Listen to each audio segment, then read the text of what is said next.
ভুল করেও করবেন না এটা। অনেকেই প্রতিদিন পুশ আপ লাগায়। প্রতিদিন পুশ আপ করলে আপনাকে দুটি সমস্যার সম্মুখীন করতে হবে। প্রথম, এটা যে পুশ আপ একটা এমন এক্সারসাইজ যেটা আপনার চেস্ট মানে ছাতি আর বাইসেপে সব থেকে বেশি কাজ করে। কিন্তু যে কোনো মাসেলসকে বড় করার জন্য কিছু নিয়ম হয় যেটাকে ফলো করাও জরুরি হয়। একটা তো এটা, যখন আপনি পুশ আপ করেন তখন চেস্টের মাসেলস ভাঙে। মাসেলসের ভেঙে যাওয়ার মানে যখন আমরা এক্সারসাইজ করি তখন এক্সারসাইজের প্রেশারের কারণে মাসেলসে কিছু ছোট ছোট মাইক্রো লেভেলের ড্যামেজ হয়। আর যখন আপনি ভালো খাবার খান আর সব থেকে জরুরি যখন আপনি শরীরকে আরাম দেন, সঠিক ঘুম দেন, তো আপনার শরীর ওই মাসেলসকে রিপেয়ার করার কাজ শুরু করে দেয়। আর তারপর যখন আপনি আবার এক্সারসাইজ করেন তো আবার মাসেলস ভাঙে আর তারপর আবার আপনার শরীর ওটাকে রিপেয়ার করার কাজ করে। আর এভাবেই মাসেলস আগের থেকে বেশি মজবুত হয়ে যায় আর ধীরে ধীরে মাসেলসের গ্রোথও বাড়তে থাকে। কিন্তু প্রবলেম এটা হলো যে এক্সারসাইজ করার পর আপনার যে মাসেলস ভাঙে ওটাকে আবার রিপেয়ার করার জন্য কমসে কম আমাদের শরীরকে 48 ঘন্টা মানে 2 দিনের সময় লাগে। এখানেই প্রথম সমস্যা আসে। যখন আপনি প্রতিদিন পুশ আপ করেন তো আপনার চেস্টের মাসেলস ঠিকভাবে রিপেয়ার হতেই পারে না। আর নেক্সট ডে আপনি পুশ আপ করে আবার দ্বিতীয়বার ড্যামেজ করে দিচ্ছেন, যেটা থেকে মাসেলস রিপেয়ার হওয়ার জন্য সঠিক সময়ই পায় না। আর এই অবস্থায় আপনার মাসেলসের গ্রোথ একদম থেমে যায় বা বডি তৈরি হওয়াতে অনেক সময় লেগে যায়। আর এই কারণেই অনেকেই বলে থাকে যে ভাই আমি অনেক দিন ধরে ব্যায়াম করছি কিন্তু কোনো গ্রোথ দেখতে পাচ্ছি না।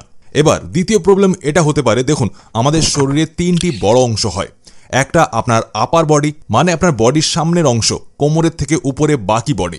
আর দ্বিতীয় অংশ লোয়ার বডি মানে আপনার কোমর থেকে নিচের অংশ। আর তৃতীয় আপনার ব্যাক বডি মানে আপনার শরীরের পেছনের অংশ।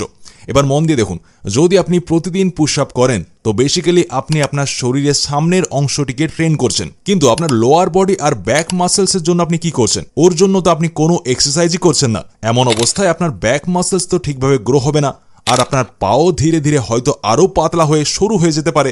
এই জন্য আপনাকে আপনার এক্সারসাইজ রুটিনকে একটু পরিবর্তন করুন। সপ্তাহে 7 দিন হয়, যেটা থেকে সোমবার সপ্তাহের প্রথম দিন আপনি আপনার ফ্রন্ট বডির জন্য পুশ আপ করতে পারেন ওই দিন, যেটা থেকে আপনার চেস্ট, শোল্ডার আর ট্রাইসেপ মাসেলস ট্রেন হতে পারবে। দ্বিতীয় দিন আপনি লোয়ার বডির এক্সারসাইজ করতে পারেন, যেটার জন্য আপনি স্কোয়াটসের মতো উঠবোস এক্সারসাইজ করতে পারেন। এই এক্সারসাইজ পায়ের মাসেলসকে মজবুত, বড়, স্ট্রং বানানোর জন্য অনেক হেল্পফুল। তারপর তৃতীয় দিন ব্যাক মাসেলসের এক্সারসাইজ করা দরকার, যেটার জন্য পুল আপসের মতো এক্সারসাইজ অনেক বেটার হবে, কেননা এটাকে ঠিকভাবে করলে আপনার ব্যাক আর বাইসেপ দুটি মাসেলস ট্রেন হয়ে যায়। আর চতুর্থ দিন আপনি কোনো এক্সারসাইজ করবেন না। তারপর আবার শুক্রবার, শনিবার, রবিবারে এই 3টি এক্সারসাইজকে দ্বিতীয়বার রিপিট করতে হবে আপনাকে। এইভাবে এক সপ্তাহে 2 বার আপনার পুরো বডির এক্সারসাইজ হয়ে যাবে। এবার পুল আপস কিছু লোকেদের জন্য একটু মুশকিল হতে পারে।